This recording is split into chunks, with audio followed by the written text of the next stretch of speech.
Hello, this is Nick. Just to let you know, a trigger warning for this latest podcast. There is a mention of self-harm, but generally, the whole conversation's a load of fun nonsense. So just stick with it and enjoy. And also, I'm watching Jilly Cooper's Rivals. What is that? On Disney Plus, which is amazing. Okay. And my wife's like, what time are you going to be home? So can we watch another episode of Rivals? It's really good. Is it like a comic book thing or something? No, it's Jilly Cooper she wrote these books that were called Bonk Busters in the 80s. Like they were really, really big. They were the biggest books. Romance novels? No. They were called Bonk Busters because Bonk's all about shagging. You know? It's like, yeah. And they're all about like polo players in the Cotswolds and things like that. Right. But this, oh my God, this series is incredible. Oh, that sounds good. It's all in the 80s and like everyone's smoking on planes and oh God. The cast list is crazy good. It's, that sounds awesome. Yeah, we'll have to watch that then. Danny Dyer, Essex's number. Oh, right, yeah. Essex's number one actor. His character in it is incredible. I do like Danny. Yeah, but he's playing like a bit of a fat loser guy in this, and it's so good. We're gonna get going now because I think we should. It's Thursday night. It's Sound City. It's Are You Creative Night. It's not Sound City. Where are we, Sangeeta? We're at City Sound. Where's City Sound? It's in Molsham Lodge. In Chelmsford, right? In Chelmsford, Essex. sorry. The greatest county in the world. Yes. Essex. Mm-hmm. And we're here again for Are You Creative Podcast. Got another amazing creative guest who you're going to find out about in a second. Yeah, can't wait. Are you excited? Very. I can hear a strange noise here. This is a voice that doesn't sound very Essex. Isn't it? It's strange. This is our guest, Kat. Kat, what are your Essex credentials? My Essex credentials are that I've been living in Brentwood for 3 years. You live in Brentwood? Yeah. Brilliant. Oh, that's okay. So you're allowed on the podcast. Yeah. And just got to ask you a cheeky little question here. Kat, are you creative? I like to think that I am. Hey, that's good. Now, I think Sangeeta is going to be able to guess, but we're going to have a little guessing game now about what Kat does creative in the creative space. Now, Sangeeta, let's describe Kat, shall we? Kat is just lovely. She's got blonde hair, beautiful figure. She's wearing lovely pink. I'm just trying to have a look at what's on the pink jumper. I don't think there's much that's given away. We've got a bit of a superhero. Oh, wow. Yeah, superheroes. Oh, actually, are you anything to do with theatricals, theatre? Some kind of performance in a way. Okay. Really? Anything to do with superheroes? Certain kinds of superheroes, maybe. Could you be... Sangeeta, do you think Kat might be a superhero? Oh, yeah. Yeah? Definitely. What sort... maybe a meat-based superhero? Oh, no.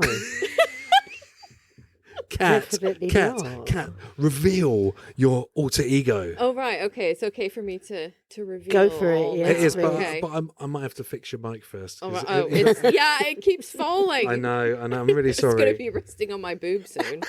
Well, that's all right. We'll record your heart rate. Yeah, perfect. Yeah. Okay. So, Kat, please tell me. Right. So I am Miss Meatface. Miss Meatface! Oh. And can you remember, Sangeeta, many weeks back, we met a guy called Gary, the wrestling promoter. Actually, I think on episode 1, and he mentioned Miss Meatface, and you were intrigued, and we need to know. We need to know more about Miss Meatface. I don't think we? so, 100%, because you would not look like... You don't look like him. See, I'm thinking Meatface, wrestling, big. And Right. Well, that's kind of a part of the whole superhero thing. The alter ego, the persona, the character. So, so I call her my photographic alter ego. So I started out doing self-portraiture back in 2015, and then just went from there, and she turned into quite a big, larger than life persona for me. It's like my other half. So this Miss Meatface, you say it's a photographic alter ego? Yes. Explain what... Now, I've seen Miss Meatface. Miss Meatface is amazing. Explain what Miss Meatface looks like, or what's she all about? Well, so she started out kind of as a way for me to express how I was feeling at the time. I was going through a lot of really difficult things in my life. And instead of doing harm to myself, like physical harm to myself, I kind of used this alter ego as a way to express how I was feeling inside without actually hurting myself. And she worked as a way of art therapy, is how I kind of explain it to a lot of people. But she's also visually, I've used latex masks in a way so as to completely take away cat. Yeah, you cannot take away all of my identity, identifications as cat. You cannot tell it's you at all, because I think the first time I met you, and I was like, "Hang on, this is not Miss Meatface." Right? Yeah, Miss exactly. Meatface is like a 1930s housewife, like latex face character with. Yeah. So if you saw me walking down the street like this, you would have no clue, which is amazing. And I love that anonymity for myself. But yeah, so, and she's stuck with me ever since I started shooting her in 2015. Oh, wow. Yeah. So she's kind of just like grown and evolved and turned into this whole other kind of strange, kinky, kitschy, grandmotherly persona. So Miss Meatface is pretty. I mean, if I just break it down, it's photos of you. Everyone is a portrait of you, but you're in these sort of scenarios that sort of play with this old, was it 1950s sort of house? Yeah, like kind of the Americana? 1950s, 1960s, like stereotypical housewife scenes, and but made domestic super scenes. weird. Yeah, as well, which is brilliant. And amazing. Very surreal, can be kind of unsettling at times. But also really playful. I have, every time I say we because I include my partner quite often in them. And we have so much fun. It's just a lot of fun. And she's really just, she's gone from something that saved me at the time to, I don't even know. I mean, she's just kind of like her own thing now. Yeah. I feel like it's a bit like Gilbert and George, how, Gilbert and George always are in their own artwork. And, like, look at the aesthetic is not their art without them. Right. So, without Miss Meatface in the photo, it's not, it is art. Every picture is art. Thank you. And I love it. It's such a unique aesthetic that I don't think anyone else is doing the same thing at all. It's a totally different ownable. Aesthetic. It's very different. But you started doing this when you were living in America? Yeah, back in 2015, before I had even met my partner. Yeah. And yeah, I mean, I had gone to school. I went to art school. And I originally went to art school for textile design. Wow. Yeah, and was really interested in costume design and whatnot. But I took one photography class, and it completely changed my life. And I thought, this is what I want to do. Unfortunately, my parents didn't feel the same way. So once they saw that photo and it was Miss Meatface? No, it wasn't that, because my dad is a photographer, and that's how I kind of was introduced to photography. But because I think in his mind, he wasn't successful. He didn't want that for his daughter. He thought it was going to be like a life of a struggling artist. Yes. And he did not want that for me. So he tried to steer me away from photography. But no matter what, I always just kept coming back to it. And then once I graduated college and got my BFA, well, it was kind of just like, I need to get a job. So I became a librarian for 9.5 years. Wow.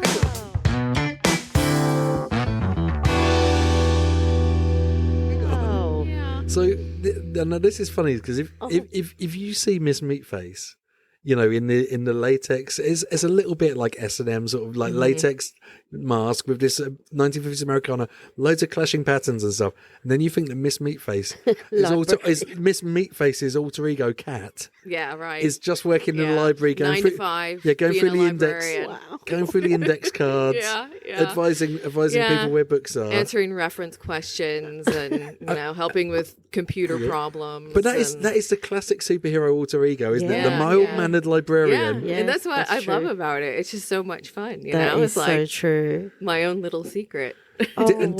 Did anyone at the library know? Did you ever tell anyone what you were doing? I had a few close friends that kind of knew what I was doing, but I didn't really go into it much. Because can you imagine, like, you know, I mean, we have, you know, now we have like Nextdoor and like all of these like Facebook groups, and it'd be like, do you know what Cat the librarian does? Yeah, I know. She is Miss Meatface, and here's her link. And everyone's like, ah! Yeah, like blowing everyone's minds at the library. But no, I think on the whole, people were just glad that, you know, I was doing something to help myself instead of harm myself during this time.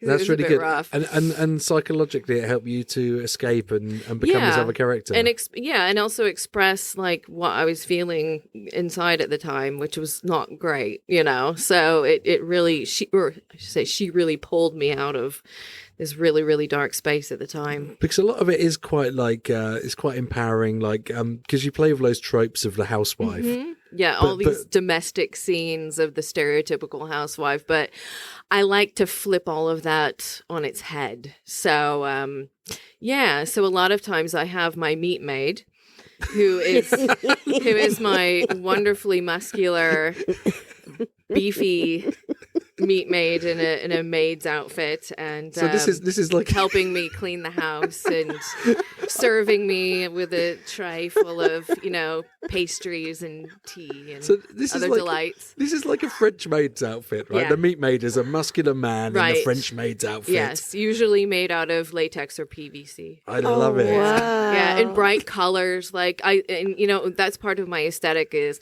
lots of bright colors and as many patterns as possible. Yeah. Like let's throw as many patterns as we can, and just like, but it works. It works for my vision. You know, some people, of course it's not for everybody, and I absolutely understand that and I appreciate that. But this is where it becomes art, though, because you know that is your vision to put together those patterns, and you're thinking, and I think if anyone else tried to do it, it wouldn't feel right. Yeah, and I absolutely. think that's because of the way you capture it as well, your photographic aesthetic, which feels retro as well. You know, these photos really feel like it could have been in the 1950s. Yeah. If 1950s housewife that just went completely off the rails. Exactly. And you know, and I do use other like photographic mediums. So it's not just digital photography. I actually started out shooting with vintage Polaroid cameras. Okay. So and that really adds to the whole vintage family snapshot aesthetic, which I absolutely adore. And it's all very unpredictable. When I started shooting in 2015, I was using Impossible film because Polaroid had stopped manufacturing Polaroid film, and Impossible bought their factories and were making their own with their own chemical recipes, which weren't always, you know, on the mark, but that's what made it great. And so with the photographs, you never knew how the images were going to turn out. Some of them would be, you know, slightly missing little bits and pieces of where the emulsion hadn't, you know, settled properly, or, you know, things like that, which really added to the, you know, really one of a kind aesthetic of it. Where were you taking these photos? Were you having exhibitions? This was taking place back in 2015, 2016, when I was still pretty much predominantly living in the States. Because in 2015, I quit my job at the library, and you know. 2015, you quit the job at the library. I did, and that was to move to the UK. Did you quit as Miss Meatface? You know, you go in and hand in your notice and say...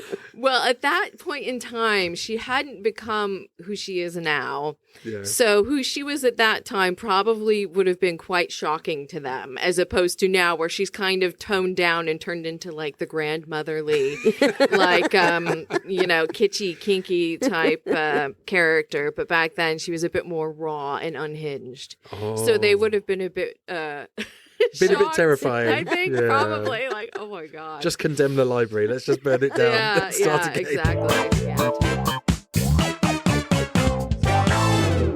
You were taking those photos and you're doing exhibitions with them, were you?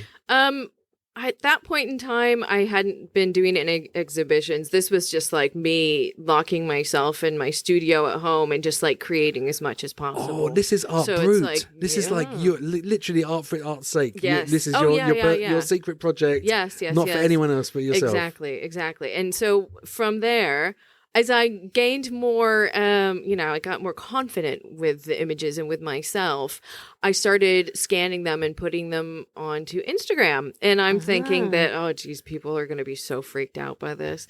But actually, people just seem to really love it. And they would send me really nice messages. And I was just like, wow, this is incredible. I think that's the bit where I also, I guess, wanted to get to. Like, where is your fan base? Like, where did that all kind of come from? Because you must be an inspiration to other people.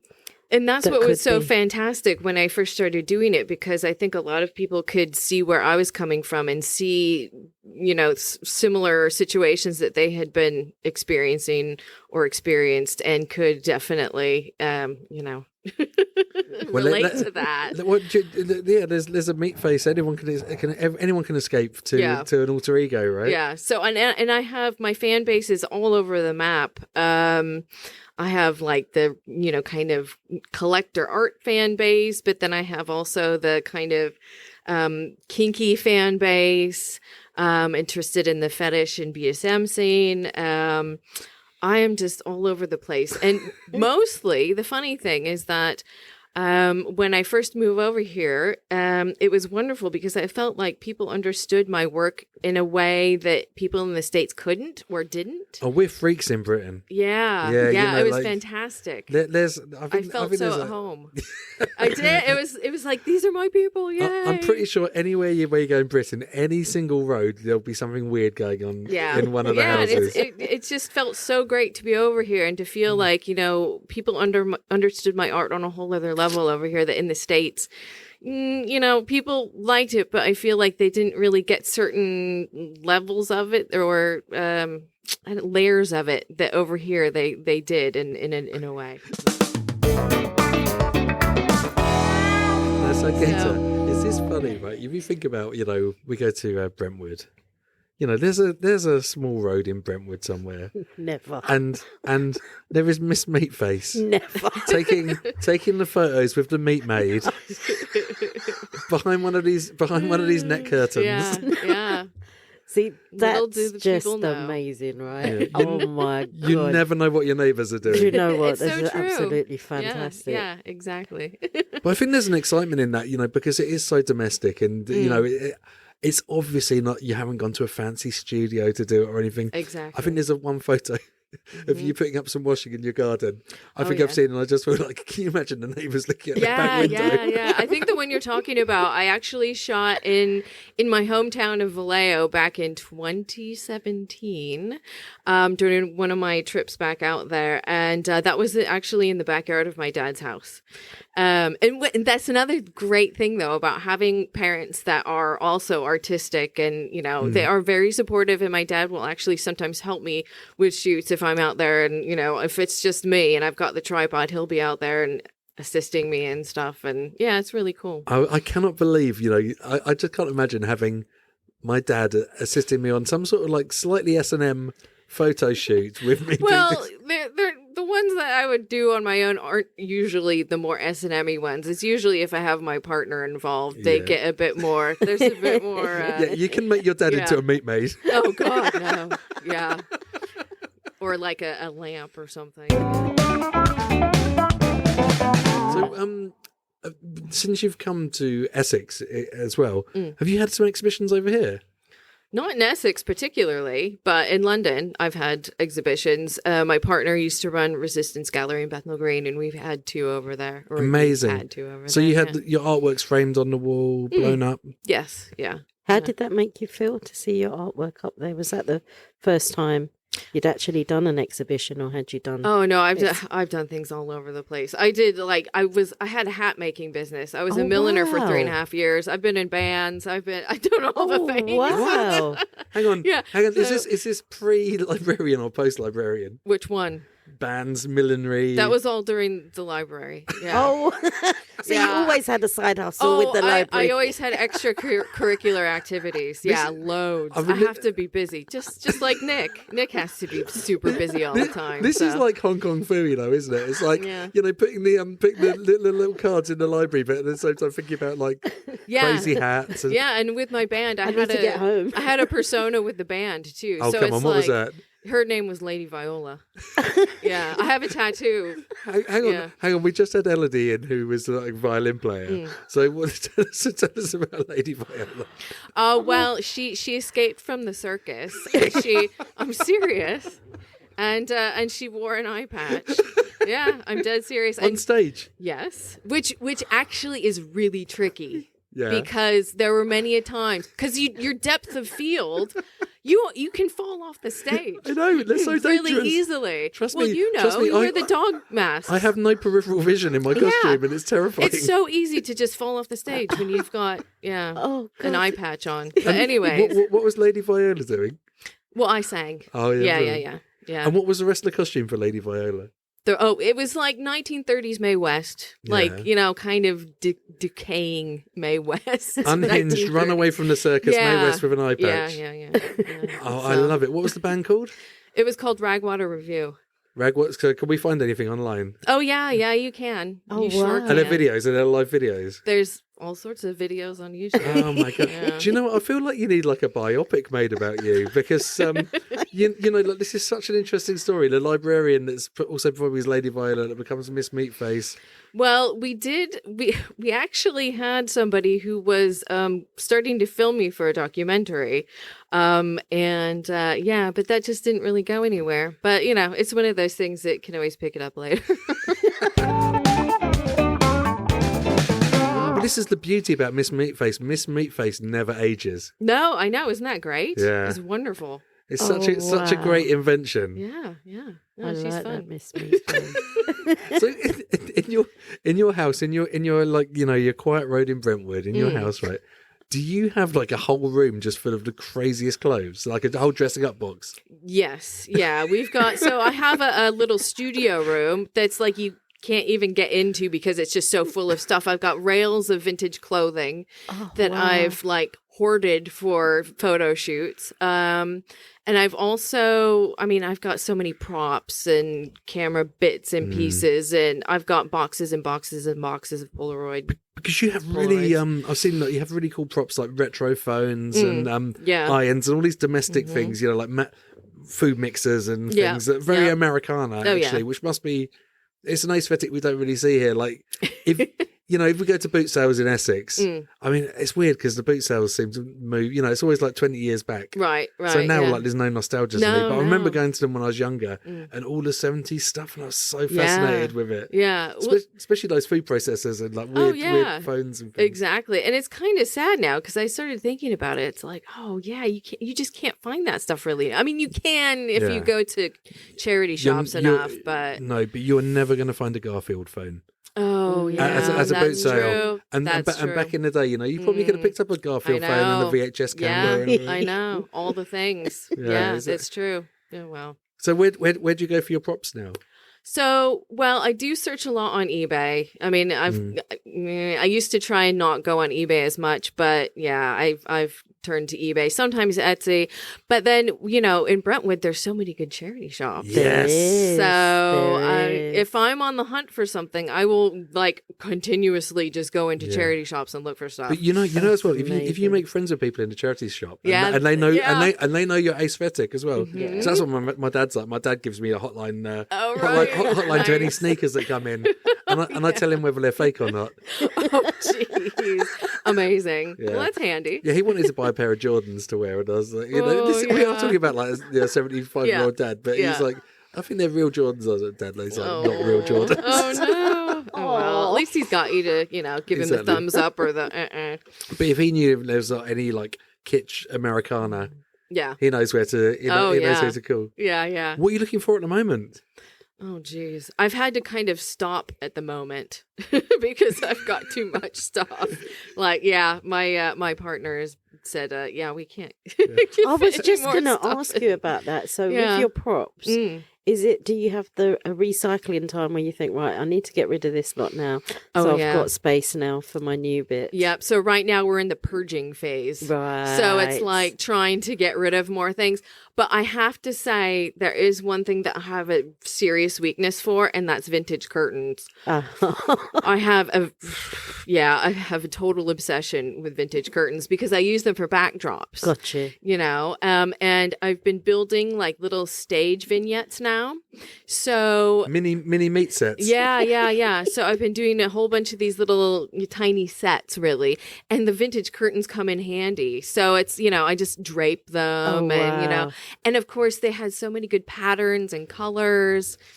So yeah, I mean that is my one weakness right now. I have to say, vintage curtains. Explain these mini meat sets to me because I'm fascinated. Well, and are you doing little dolly versions of Miss Meatface? Oh yeah, that would be good. Just add it to the list of all of the projects I've got. You should have action figures though, right? Oh yeah, and we have talked about it, but can you imagine that? I mean, that would be like the anti-Barbie, wouldn't it? Like to have some. I know. And you know, when you get those. I'm thinking about Waylon Smithers from The Simpsons now. Oh, right. He would be into this, right? Like collecting them and the outfits and dressing them up and stuff. Totally.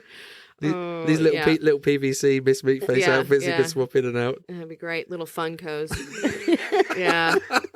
Should we do that? I mean, Sangeeta, come on. I need another side hustle. I've got a couple of minutes free every day. One thing that I have worked on in the past 2 weeks is Miss Meatface ugly holiday sweaters. Wow. Yeah. So hopefully I will be getting. Is that for Christmas? The holiday sweater? Yeah. And are these PVC sweaters? No, they're not. They're just traditional, you know, like woven sweaters. But I'm kind of excited about the prospect of a ugly holiday sweater with Miss Meatface on it. I love that. Because Miss Meatface actually is a bit of an empire, right? You've got you have a lot of merch. Yeah, I try to do all the things. What have you got? What have you got? Tell us about your merch. Tell what us have you about got? your merch. Well, of course I have photo books, and I've got a new one that I just sent to the printers last week, so I'm really excited about that. So I've got photo books, I got photo zines. I was getting vintage china plates and then doing photo transfers onto them. Oh, wicked. And then so that you could put them on the wall, which is everyone's perfect for the different. aesthetic. Yeah, so everyone's and that's different. proper like charity shop. Like, yeah. Or like flea market boot sales, you know, that sort of thing. So really, when you're getting one, that is it's like a one of a kind piece. Yeah. Do you sign them on the back? I do. And you number them? I don't know if I number them. I think they just sign and date them. Yeah. Oh, that's so because cool. they're not limited edition. They're one of a kind. And do you get a lot of... Sorry, I'm just fascinated. No. We'll go a million miles an hour. Do you get a lot of repeat customers that are just like, oh my God, there's a new plate, I've got to have that? Yeah, I do. I have a lot of collectors out there. Yeah. So, and I do T-shirts. Oh gosh, I'm all over the place. Do you know, I mean, it's funny. Do you know who these collectors are? Or have you ever I get met to know them. I do get to know them. And they're really lovely, like super sweet. And we become friends. And I have one really fantastic collector who's become a friend down in Riverside in California, and she will come up to all of my signings and events and things when I'm out there, and we'll all get together, and it's the same over here too. It's really cool. I love this. Like, they're so sweet. Has anyone ever sent you a photo and they've got like a full Miss Meatface room with all plates on the walls? No, I haven't gotten that yet, but I would not be surprised if that did happen. If that person is out there gathering those plates. Yeah. This is my meat space. Right. Oh, yeah. The Temple of Meat. Ooh. Oh, yeah. The Temple of Meat. Amazing. Yeah. That would be so cool.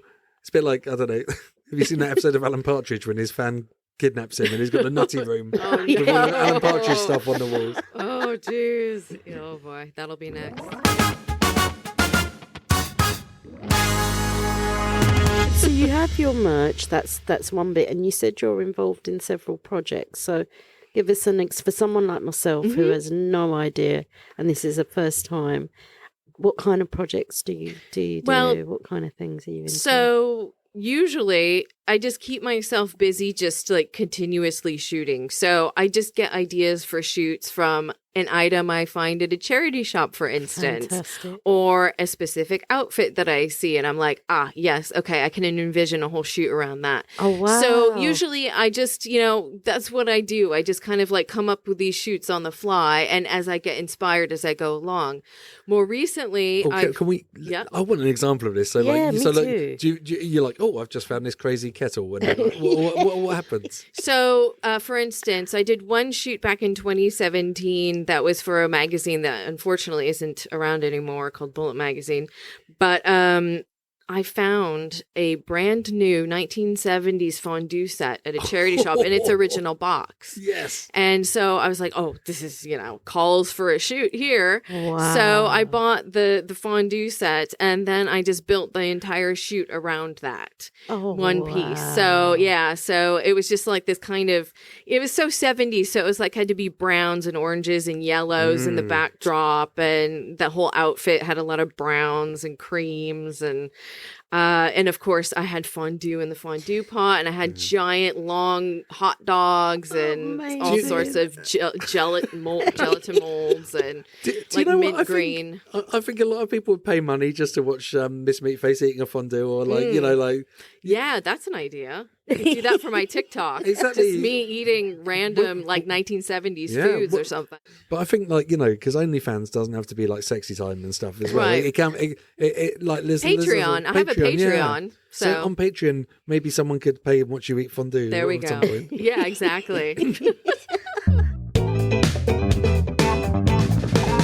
Oh, with that, what's that jelly stuff that they put things in? Can you remember aspic? No. Oh, I know aspic. Yeah. Yeah, the really weird see-through jelly stuff. Yeah. It's like pork pie filling. It's... But then in the 70s, Yeah. in the 70s, they used to make these weird things and put loads of colourful food in. It was like olives and maraschino cherries. It looked radioactive. Yeah, I know. Yeah. It had an interesting aesthetic. I don't know why you would want to eat it, though. No, I love the way it looks just because it's so out there. Yeah, they had whole cookbooks of this. Yep. When I was clearing out my mum's house, I found a cookbook from the 70s. It wasn't a cookbook. It was about how to freeze stuff. Oh, nice. I mean, I threw it away, but it was hilarious about how to use your freezer. Yeah. And all the photos. Sometimes you find the ones for microwaves where it's like, wow, you can cook everything in a microwave. Oh, amazing. Yeah, that's going to be delicious. In the microwave. Ooh, yeah, and like scrambled eggs in the microwave. Oh, yes.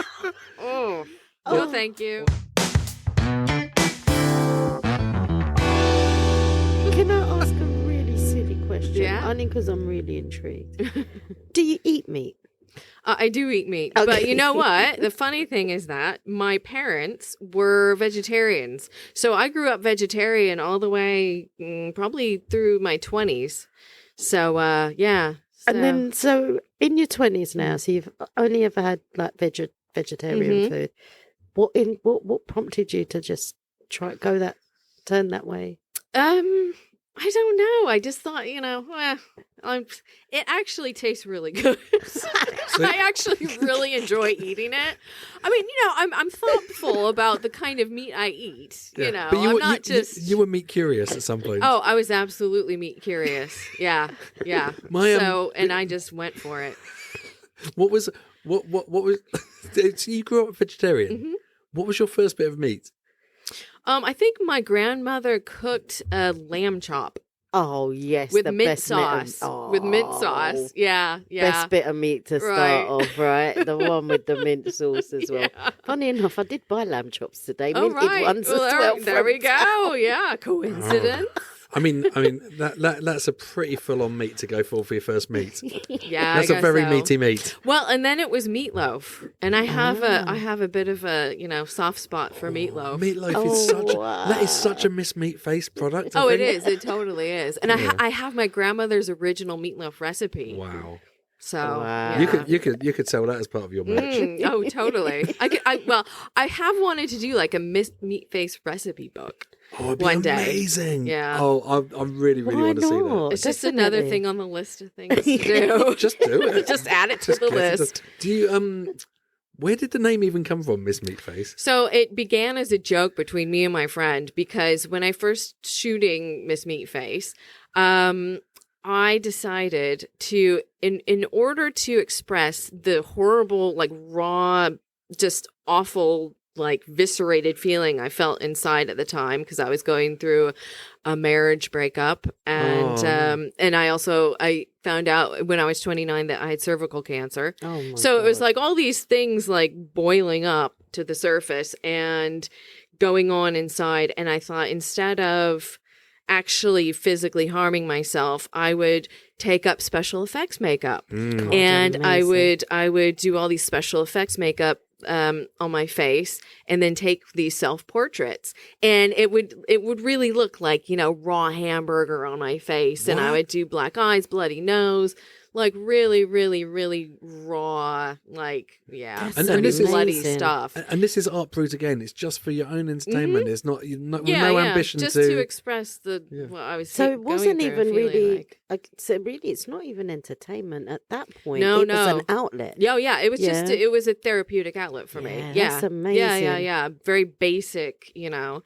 And so because it looked like raw meat, I just jokingly said to my friend one day, "Oh, I'm going to call myself Miss Meatface." And oh, isn't that funny? Oh, and I just kind of like went with it, and then I eventually changed my Instagram name from Cat Toronto to Miss Meatface, Oh wow. and it just stuck. Yeah. And I've been Miss Meatface ever since. So. That is amazing. And you know, it's like super punk rock. You know? Yeah. So it's like,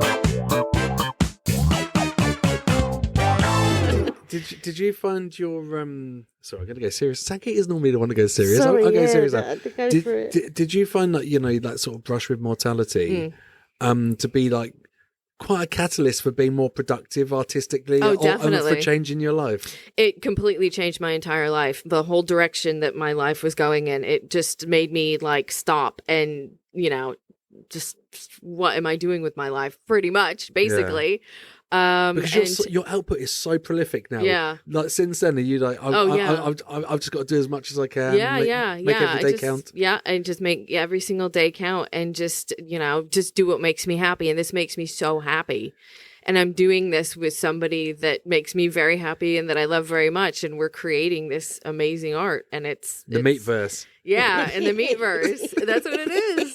The meta Meatverse. Oh, I love it. But yeah. I mean, it's like it's something that I have to do. It's just a part of me that I just have to keep doing. And even if, like, because I always think of these scenarios where it's like, oh, well, what if, you know, the internet didn't exist one day and you didn't have Instagram to put stuff out on, and would you still be doing it? It's like, yes, I have to do this for myself. That's the very basic bottom line, is because, you know, I would not survive if I couldn't be creating this. So I went to the Museum of Art Brut in Lucerne in Switzerland last summer.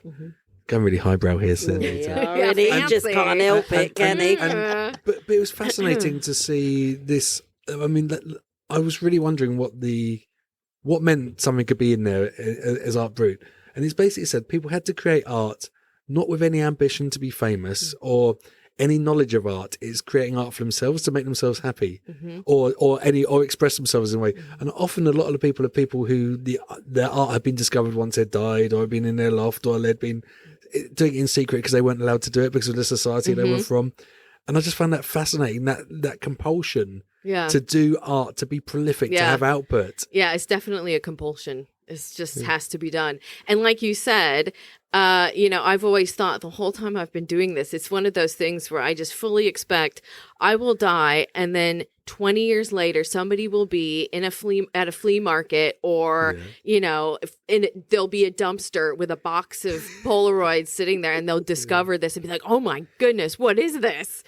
And What's amazing though, they could create their whole their own story around it. Oh like this. yeah, I know. Could you imagine? That would be so much fun. What would be amazing was just, you know, like you end up with a blue plaque on the house where you live in Brentwood and be like, Miss Meatface created some really freaky lived here art. between this and this date. Yeah, I mean, exactly. it'd have to be a blue PVC plaque. Yeah, it would. And somebody have to go out there every week and shine it and polish it, make sure it's really, really shiny. Yeah. Yeah. Yeah. So say like now in Brentwood, if you're shooting something in your garden over summer, your neighbours all good with you. No one's reporting you. I think that they would be okay with it. The next door neighbors do know that we're very artistic and whatnot, and actually we're very good friends with our neighbors across the way, and they do know they're fans. They're fans of mine, so it's all good. They haven't been pulled into the Meatverse. No. They have not been asked to assist or anything yet, but not yet. Not I love yet. that yet. Not yet. I mean, but it may happen because the Meatverse.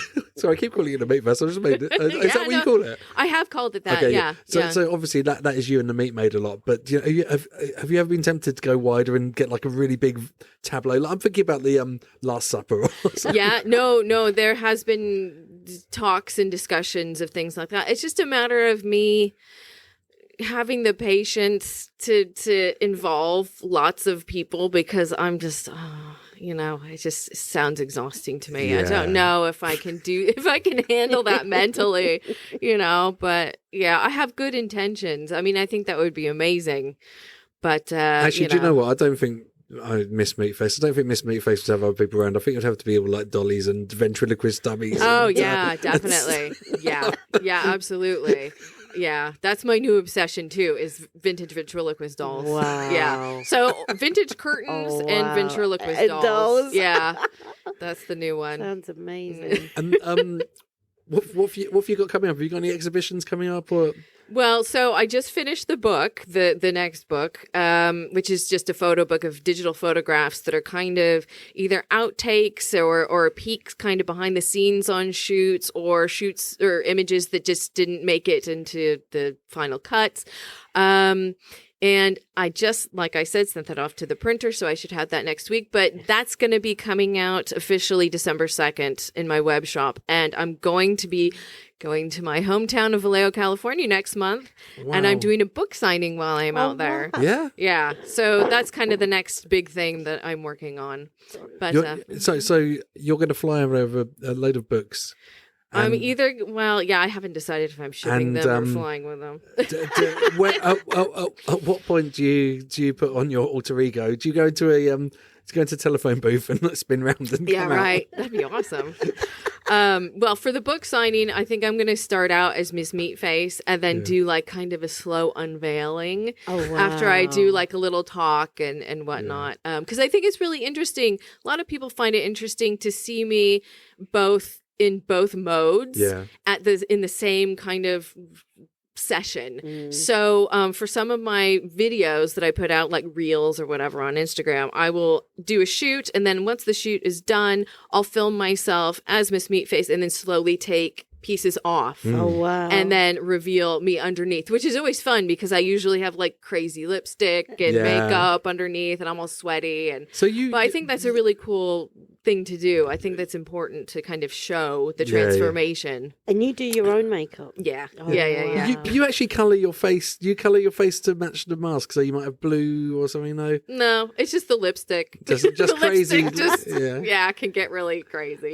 Oh, Have you ever actually been like, I'm going to go out as Miss Meatface and just go to the shop or anything like that? No, I've never been super tempted to do that just because she's such I don't know if I want to say deer kind of creature, that putting her out in this other environment with these other normal people. Well, no, I mean, I don't know. I mean, in the interaction, I think it would probably be all right, but maybe I'm just too wimpy to I feel try. like Miss I don't know. Miss You'll get there. Meatface needs to be domestic. I think it's like that's where the magic is. That the juxtaposition totally. of the scenario. Yeah, absolutely. I've got a friend called he's in a band called Barclay Band on, Okay. and he dressed up as an old man, but he's got a really good prosthetic old man head. And he says he goes out quite a lot in Dalston. Oh, that's cool. Just wearing it. Yeah, and I he bet. says it's really weird being invisible. You know, that people I don't even I look know at what you mean. Yeah, and right. and how it feels to be someone else. Yeah, And what it's an really- experience. Yeah, he said it's Yeah, crazy. That's cool. Yeah, I'll show you some photos later. You'll Yeah, love great. it. Yeah, I feel like Miss Meatface and Yeah. Barclay Bandon would be really good mates. Oh, awesome. He has a little dog, you know, one of those battery dogs, the yappy dogs on a lead. And He likes to goes go for a- walks. Oh my gosh. What's the dog named? Oh, I don't know, but it's weird. Barclay Bandon's getting younger now. I think he recently dyed his hair, so he's got like jet black hair. Right. Yeah, he's a great character. Oh, he's got nothing to do with Essex, though, so yeah, forget about him. All right. So we can't Okay. have We'll him forget there. about Forget him. Bandon. Yeah. Yeah, never Can't mind. have him there. Oh, that's amazing.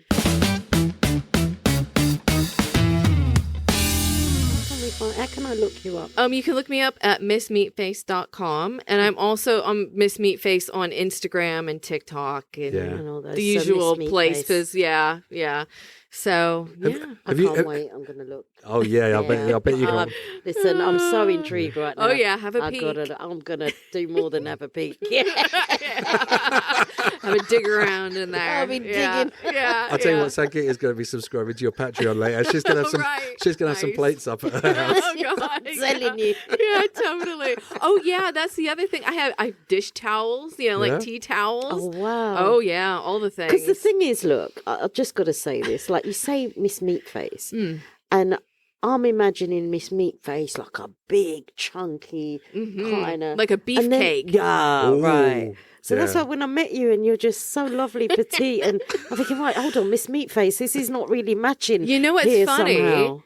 Another thing that people used to come up and tell me when I was in a band, oh, you're a lot smaller and shorter in person than I thought you were going to be. So it must be like my larger than life personas. Yeah. I tell you, know? what, all musicians are much smaller when you meet them in real Yeah. life because Yeah. you're used to looking up at them on stage, like, Right, and you're like they're a god, "Ah," yeah. and then you meet them and it's always Super disappointing. tiny. Yeah, exactly.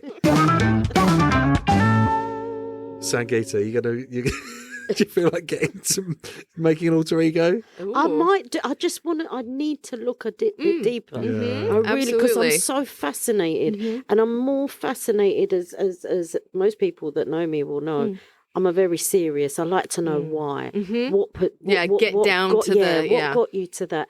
Only because you explained that you was in a really bad place when this came about. So Yeah. there's other people out there that you're giving that message to. That Absolutely. You know what? Doesn't matter how things are so bad, you can create a persona. And Yep. you can actually probably feel a little bit better. Oh, wow. So I've just been handed. Oh. Here we go. Boy. Oh, my breaking news here. God, this is amazing.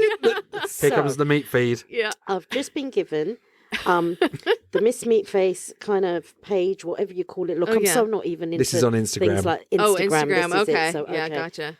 And Tell us what my- you're saying, What Sangeeta. am I seeing? I'm seeing some amazing pictures. This is wow. No, come on, you've got to describe it. You can't just say wow. Oh, You- my Well, gosh. look, there's one character here that looks absolutely amazing. Blue face. Looks like something like Avatar. Like I'm fascinated with Oh, the right. film Avatar. Okay, and I'm yeah, looking at yeah. that beautiful. Then there's another one that's similar. like a but it's latex got avatar. green and it's got bright red lipstick, my favourite colour. And oh my god, and oh my god. Oh whoa. Wow. Wow. Look at this. I don't oh my think god, and this is Sangeeta. you. Yeah. This is yeah. really you. This is all yeah. cat. Yeah. No, sorry, I'm speechless. I'm not very often speechless. but Sangeeta please, is not made everybody. for directors' commentaries on Miss DVDs. Meatface, everybody needs to look up Miss Oh, my Meatface on goodness. Instagram now. Wow. Oh, I see oh what my you mean gosh. now. Mm. I see what you mean by Yeah. hiding because Mhm. your Yeah. picture, like I said, I would never have Yeah, you would guessed. never know. You would This never is know. just amazing. Yeah, the latex mask kind of creates a blank slate to Yes. build upon. You know what I mean? So you start with a latex mask, and then you can build the character pieces around it. Do you know what? I think that creating art for yourself is so important. I know a lot of people got into like mindfulness, colouring in, and things like that. Or, The meditation coloring meditation, books. colouring in, yeah. or even crochet or anything like that. Yeah. And I think just to have like a creative outlet, whether with no goal of being famous or anything like that, just to the pure pleasure of it, and actually Just doing it. yeah, the zen of doing it as Yes. well. I'm really into hammer beads at the moment. You know, when you put the little beads on the board and iron them. Yeah, that's great. Oh my god, I've got a big I project going have on. wanted to do those. Yeah, Yeah, that's we- great. It's very Yeah. therapeutic. Yeah, it's Oh, I also bet. therapeutic. I want to see the ones you make. Yeah, well, Yeah. there we go. But this is the thing. I think for personal projects and to not have any sort of goal, and I think if it does go above ground and people get into it, bonus, brilliant. major That's so bonus, cool. exactly. But you would have been equally as happy just doing it yourself. Just doing it and just making it, all of the photos and Polaroids and just building them up. I mean, it's like, I guess it's like a hoarder. I just hoard the Polaroids. It's just like, I've got so many. And I don't frame them. I just have boxes and boxes and boxes. And imagine, it's like, imagine one day, if your house ends up on Rightmove, and it's like this was the meat temple, and it's got all or this like the apocalypse happens, and all of civilization is wiped out except for a group of 20 people, and they come to your house. It's like, you're amazing. See, Yeah. they find all this They'd be stuff. like, what happened here? Yeah, what is Love this? yeah, exactly. Yeah. All right, Go to Totally. Brentwood. get to Brentwood. Yeah, I Everyone, know, get to Brentwood. Yeah. Right. All right. Well, thanks a lot to Kat for coming in, and Thanks thank for you. having me. Yeah, no problem. And again, my amazing co-host Sangeeta. Yay. Sangeeta, are you feeling a bit more creative today? Oh God, I'm going You're to be pumped. a lot more. You are pumped. I can see. Yeah. Yeah. I am as well. Amazing. I want to go home and play with my hammer beads now and just do some like art for art's sake. Sounds great. Don't forget to follow us on r.u.creative.podcast. Thank you very much to NGDA and the Ragga Enforcer. Big up yourself, man. In the house. It's always better when he's here, Jaden, getting the vibes going. Thank you to Essex County Council for equipment. Thank you to City Sound for their studio and Paul for setting up the mics and everything. And that's all. We're going to be back again with some more I've got some such good guests next week, Sangeeta. Yeah, I bet you can't wait. But yeah, thank you very much for listening. And we're going to say bye. Bye. Bye, Kat. Bye. Or do I call you Miss Meatface? Oh, you could call me both. What, has she got a different voice? Yeah, go on. Let's do Meatface. Bye, Miss Meatface. Oh, I don't know. Oh, you're bringing her out. Oh, yeah. I don't know, because I don't know if she's ever said goodbye. What does she say? Probably wave. Yeah, just like she blows a kiss, Yeah, which you something can't like that. really, doesn't exactly That's her translate. catchphrase. I'm Her getting catchphrase it. is A just a cat. kiss. Oh, my catchphrase, and that's how you fold a napkin. Ah. Boom. Boom. That's how you fold a napkin. That's my